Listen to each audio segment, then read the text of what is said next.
dengan bahaya laten komunis. Mungkin ini anak-anak PKI yang bangkit membawa kedok PWI perjuangan putra dari DN Aidit yaitu Ilham Aidit dalam wawancara dengan Republika menjelaskan bahwa ayahnya atau dia sendiri berarti asalnya dari Yaman. Ilham menjelaskan nama Aidit yang mereka sandang berasal dari nama marga sang kakek yakni Abdullah Aidit.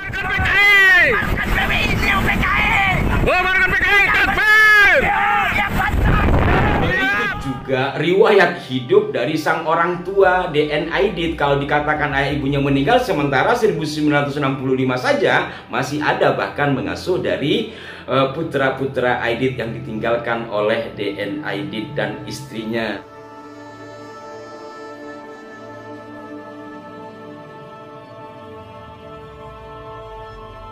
Baiklah, saya akan memulai dari siapa DN Aidit versi Rabithah Alawiyah, yang mana informasi ini disampaikan setidaknya yang saya baca dari 2018 yang lalu terkait dengan pernyataan Rabithah Alawiyah yang juga dilengkapi dengan surat resmi.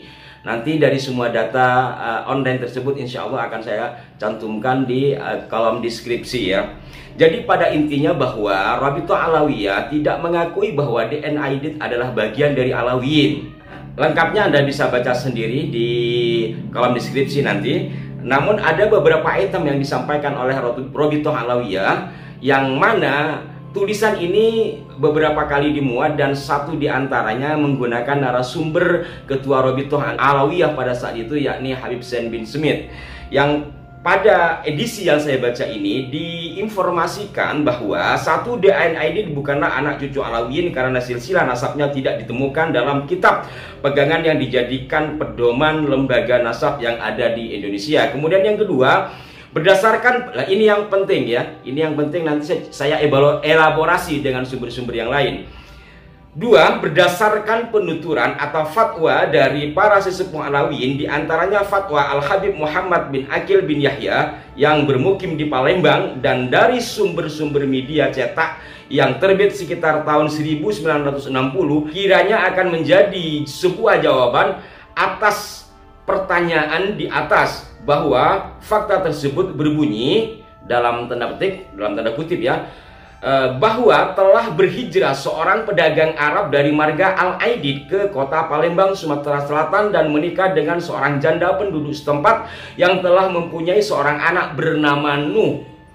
Dari sejak kecil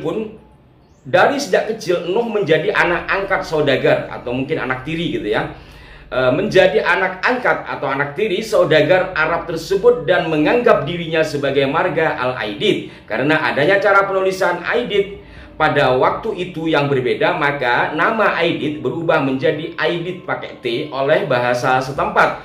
Jelasnya huruf D pada akhir kata Aidit diganti dengan huruf T sehingga namanya menjadi Nuh Aidit. Setelah Nuh Aidit dewasa, dia menikah dan dari pernikahannya lahirlah seorang anak laki-laki yang bernama Ja'far. Setelah Nuh dan istrinya meninggal dunia, Ja'far bin Nuh dibawa ke Jakarta dan diasuh oleh keluarga paman dari ibunya. Setelah dewasa, Ja'far bin Nuh ini terpengaruh oleh ajaran-ajaran komunis dan seterusnya.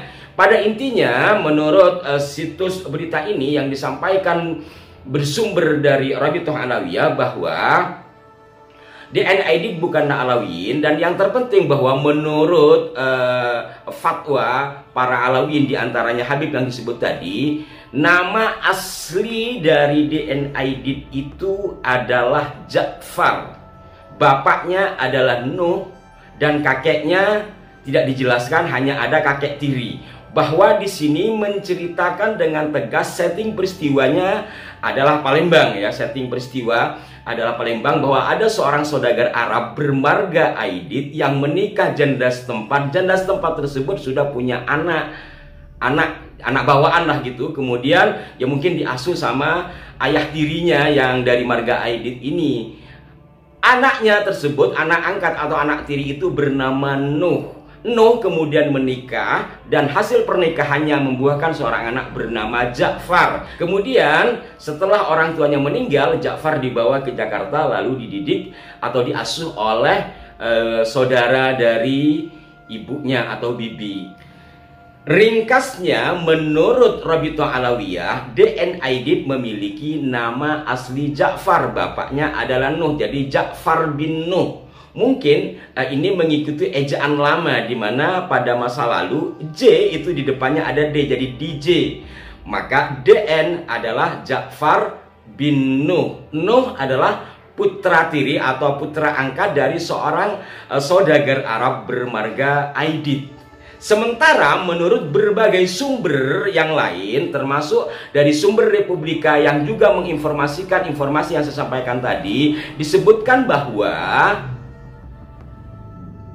DN Aidit memiliki nama asli Ahmad. Ini bisa dilacak di berbagai sumber ya. Semua sama mengatakan bahwa nama asli dari DN Aidit itu adalah Ahmad. Ahmad memiliki ayah bernama Abdullah Aidit. Abdullah Aidit memiliki bapak atau kakek dari DN Aidit ini seorang pemuka Islam di daerah Belitung bernama Ismail. Jadi lengkapnya Ahmad bin Abdullah bin Ismail. Ini versi berbagai sumber di luar sumber Rabithah Alawiyah. Bahkan salah seorang putra dari DN Aidit yaitu Ilham Aidit dalam wawancara dengan Republika menjelaskan bahwa ayahnya atau dia sendiri berarti adalah seorang Alawiyin. Dia mengisahkan seperti ini. Saya akan bacakan dari hasil wawancara Republika. Asalnya dari Yaman. Riwayat Aidit yang disampaikan Ilham pun mirip dengan kisah marga Aidit. Asalnya dari Yaman, tapi anehnya keturunannya banyak tersebar di wilayah Afrika Utara. Demikian kata Ilham. Ilham menjelaskan nama Aidit yang mereka sandang berasal dari nama marga sang kakek, yakni Abdullah Aidit. Itu sebetulnya nama dari kakek saya.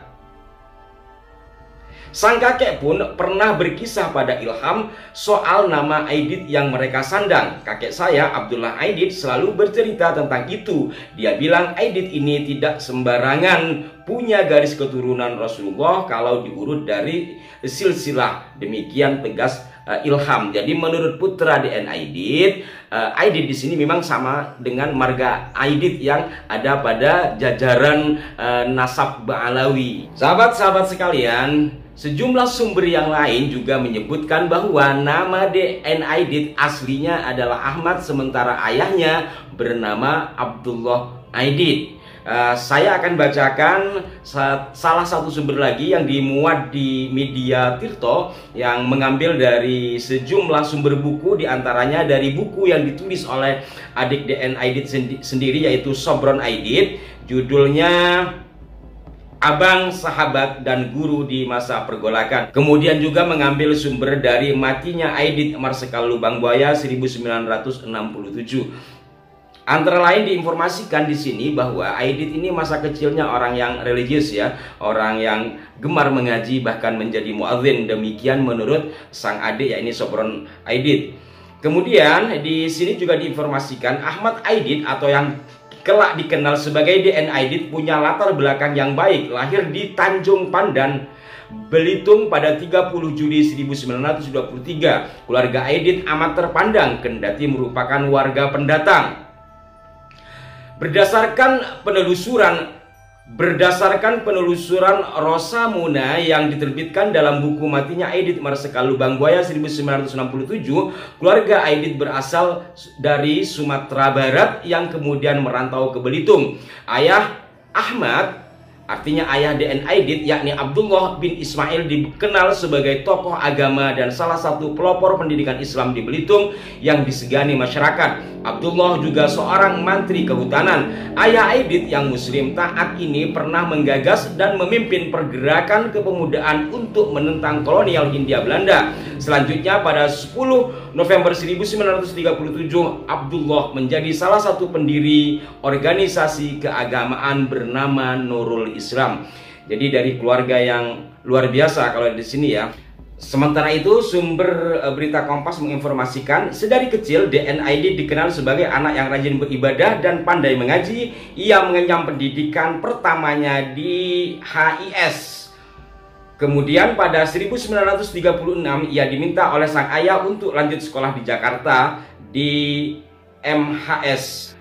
Nah, sahabat-sahabat sekalian, berbagai sumber saya sampaikan tadi itu adalah untuk mengelaborasi atau membandingkan dengan apa yang disampaikan oleh Robito Alawiyah. Kalau tadi dikatakan Aidit itu diasuh oleh orang tuanya sendiri kan, bahkan seorang yang religius ketika masih muda dan sekolah di sana, baru kemudian diperintah oleh sang ayah untuk melanjutkan ke Jakarta untuk sekolah di MHS. Sementara menurut Robito Alawiyah dalam fakta kini yang saya sampaikan tadi, ayah dan ibunya meninggal. Setelah ayah ibunya meninggal, kemudian dia dibawa ke Jakarta dan diasuh oleh bibinya. Tentu saja keterangan dari Robito Alawiyah ini sangat jauh berbeda dari informasi-informasi yang disampaikan oleh beberapa situs media. Kemudian juga kalau dikatakan ayah ibunya meninggal kemudian dibawa ke Jakarta dan diasuh oleh bibinya, faktanya tadi dia sekolah karena atas perintah dari sang ayah.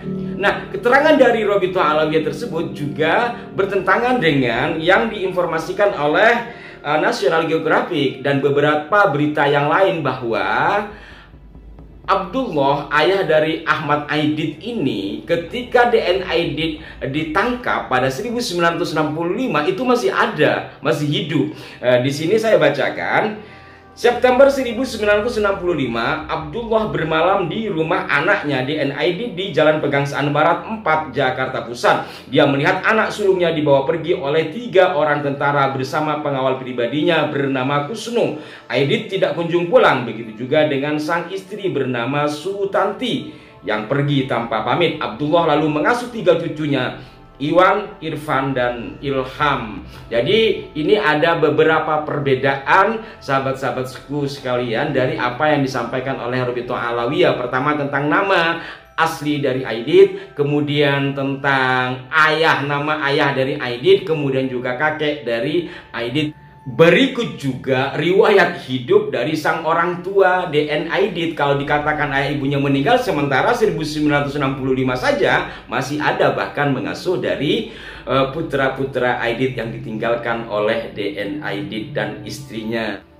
Hal lain juga yang perlu dipertimbangkan adalah penggunaan marga Aidit, yang menurut Robito Alawiyah kata Aidit yang ada pada DN Aidit itu memang aslinya memang dari kata Aidit yang pakai dal, pakai D. Tapi karena pola penulisan kemudian pakai T jadi Aidit. Artinya Aidit di sini benar nama marga dari Bang Alawi yang merupakan gelar dari kakek tiri DN Aidit. Kira-kira secara logika kita memungkinkan tidak seorang cucu tiri, ini cucu padahal kan bukan bapak, karena bapaknya sendiri adalah Nuh yang merupakan anak tiri dari saudagar Arab bermarga Aidit tadi. Kira-kira mungkin tidak seorang yang tidak sedara, tidak ada pautan darah, diperbolehkan menggunakan gelar Aidit atau gelar apapun.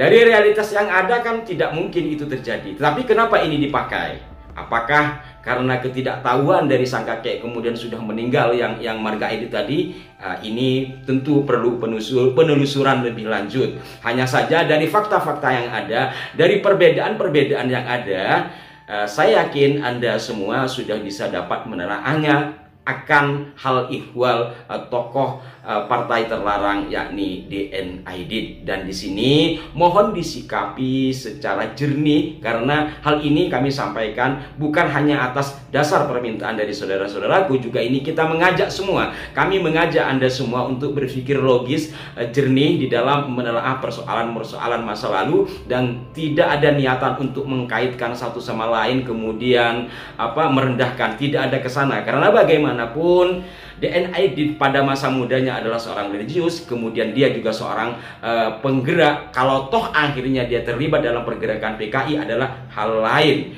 Dan yang lain juga adalah terkait dengan nama Aidit yang ia pakai. Demikian, mohon maaf jika ada kekeliruan. Masukan yang konstruktif dari Anda sangat berharga bagi kami. Sampai jumpa. Wassalamualaikum warahmatullahi wabarakatuh.